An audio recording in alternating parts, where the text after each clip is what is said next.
विज्ञान भारती कक्षा 7 अभ्यास कार्य पुस्तिका के अंतर्गत आज हम मानव विज्ञान एवं प्रौद्योगिकी का अभ्यास कार्य करेंगे।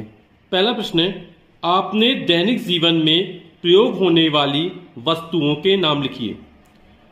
तो हम दैनिक जीवन में बहुत सारी वस्तुओं का प्रयोग करते हैं, जैसे पेन हुआ, किताब हुआ, कपड़ा हुआ, बस्ता हुआ, बाल्टी, गिलास, साइकिल, कुर्सी, पंखा, जो हम रोज प्रयोग करते हैं, मेज, है ना, तो उनके नाम अपन लिख सकते हैं। तो यहां पर उन वस्तुओं के नाम आ जाएंगे जो हम दैनिक जीवन में प्रयोग करते हैं। अगला कह रहा है, निम्नलिखित चित्रों को देखकर यातायात के प्राचीन संसाधनों पर ओल्ड तथा नवीन संसाधनों पर न्यू लिखिए।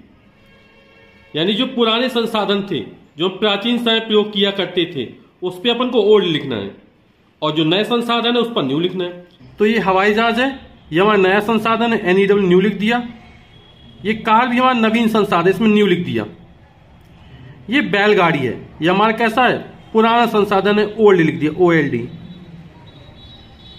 मोटरसाइकिल, ये हमारा नया संसाधन है, इस पे न्यू लिख दिया।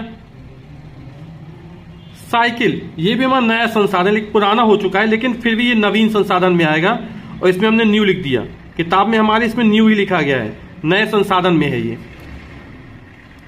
और ये नाव, बोट, ये हमारा पुराना संसाधन, ओल्ड संसाधन है। फिर अगला कह रहा है, पहले जब टेलीफोन मोबाइल नहीं थे, लोग एक दूसरे का हाल जानने या संदेश पहुंचाने के लिए क्या उपाय करते थे। तो जब टेलीफोन या मोबाइल नहीं चलते थे तो लोग एक दूसरे को पत्र भेजा करते थे, कबूतरों को प्रशिक्षित किया जाता था, प्रशिक्षित कबूतर भेजे जाते थे, संदेश वाहक के रूप में किसी व्यक्ति को भेजा जाता था, वो सूचनाएं लेके जाता था।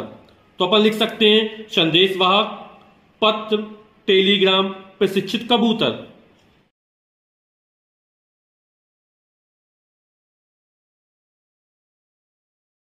निम्नलिखित कृषि संसाधनों में से प्राचीन एवं नवीन, प्राचीन यानी पुराने, नवीन यानी नए संसाधनों की अलग अलग सूची बनाइए। यहां पर ये दिया हार्वेस्टर, ढेकुली, रहट, थ्रेशर, ट्रैक्टर, बैलगाड़ी, बैल, हल और ट्यूबवेल।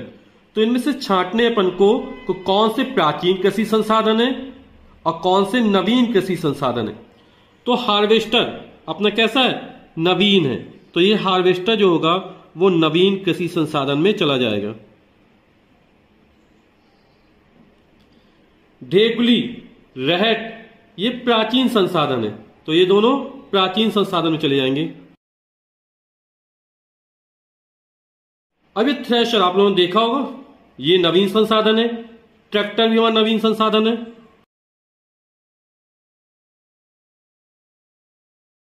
बैलगाड़ी हुआ और बैल हल हुआ, ये पहले यूज किया जाता है, पहले प्रयोग करते थे अपन लोग, तो ये प्राचीन कृषि संसाधन में चले जाएंगे। और ट्यूबवेल, ये किसमें आ जाएगा, पानी की सिंचाई के लिए प्रयोग किया जाता है, ये नवीन कृषि संसाधन में हो जाएगा, तो ट्यूबवेल।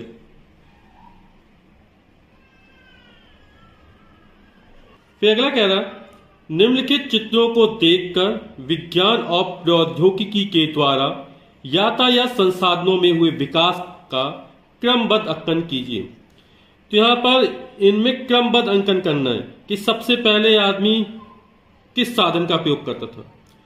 तो पुराने समय में आदमी ने चलना सीखा था, तो सबसे पहले वो चला अपने पैरों की सहायता से। तो यहां पर इसको लिखा है विकास का क्रमबद्ध अंकन कीजिए, तो नंबर 1 पर ये हो जाएगा। फिर उसने क्या किया, पहिया बाद में आया, जो जानवर थे उसका उपयोग किया, तो यहां पर ये नंबर 2 में आ जाएगा। पहिए का विकास हुआ, ये 3 में आ जाएगा। पहिया विकास हुआ तो फिर लाइन लगी संसाधनों की, यहां पर ये चौथे नंबर पर बैलगाड़ी आ जाएगा। और ये हवाई जहाज, कार, ट्रेन, ये 5वें नंबर पे आ जाएगा। तो ये क्रमिक विकास लिख दिया अपन ने। इसमें कह रहा है, यदि विद्युत का आविष्कार ना हुआ होता तो वर्तमान में कौन कौन सी समस्याएं हो सकती थी। अब विद्युत का आविष्कार ना होता, बिजली ना आती घरों में, तो क्या होता? बड़ी समस्या पैदा हो जाती। अभी आप जो मेरा वीडियो देख रहे हैं मोबाइल के माध्यम से, तो जो चार्जिंग कहां से हो रही है? विद्युत से ही तो हो रही है ना?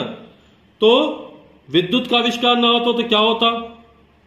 प्रकाश की समस्या उत्पन्न, रात में अंधेरे में बहुत सारे काम, है ना, अंधेरा होता तो बहुत सारी काम नहीं हो पाते। पानी का संकट उत्पन्न हो जाता। तो हमारे घरों में जो पानी आ रहा है उसमें भी विद्युत का उपयोग किया जाता है। मोटरें चलती हैं तब पानी आता है। बहुत सारी मशीनों का संचालन भी किसके द्वारा होता है? विद्युत के द्वारा होता है। तो यदि विद्युत का आविष्कार ना होता तो मानव सभ्यता का विकास भी इतना ज्यादा ना हुआ होता।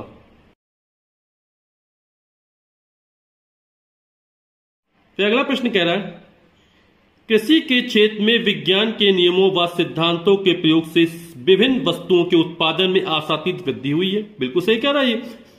कृषि के क्षेत्र में विभिन्न क्रांतियों का संबंध किस वस्तु के उत्पादन से है? लिखिए। तो जो हरित क्रांति है ये फसल के क्षेत्र में इसने आशातीत वृद्धि की, तो ये फसल उत्पादन से संबंधित है। श्वेत क्रांति दुग्ध या दूध के उत्पादन से संबंधित है। आप जानते ही हैं जो वर्गीस कुरियन थे वो श्वेत क्रांति के जनक माना जाता है। अब पीली क्रांति, पीली क्रांति किससे संबंधित है? तिलहन से संबंधित है। जो भूरी क्रांति है वो उर्वरक से संबंधित है। और जो नीली क्रांति है वो मत्स्य उत्पादन से संबंधित है। मत्स्य यानी जलीय जीव जंतु, मछली। फिर क्या है, नीचे दिए गए वैज्ञानिकों के चित्र पहचानिए, उनके सम्मुख दिए गए स्थानों पर उनके नाम व उपलब्धि लिखिए। तो ये जो चित्र नजर आ रहा है वो एमएस स्वामीनाथन, और हमने लिखा हरित क्रांति किससे संबंधित? फसल उत्पादन से संबंधित है। हरित क्रांति में क्या हुआ? आधुनिक कृषि उपकरणों, उन्नतशील बीजों, उर्वरक और पर्याप्त सिंचाई के साधनों द्वारा कृषि उपज में आशातीत वृद्धि, बहुत ज्यादा वृद्धि हुई। इसी को अपन हरित क्रांति कहते हैं। और हरित क्रांति के जो जनक थे वो कौन थे? एमएस स्वामीनाथन। तो यहां पर ये जो चित्र है वो एमएस स्वामीनाथन का है और ये हरित क्रांति के जनक थे।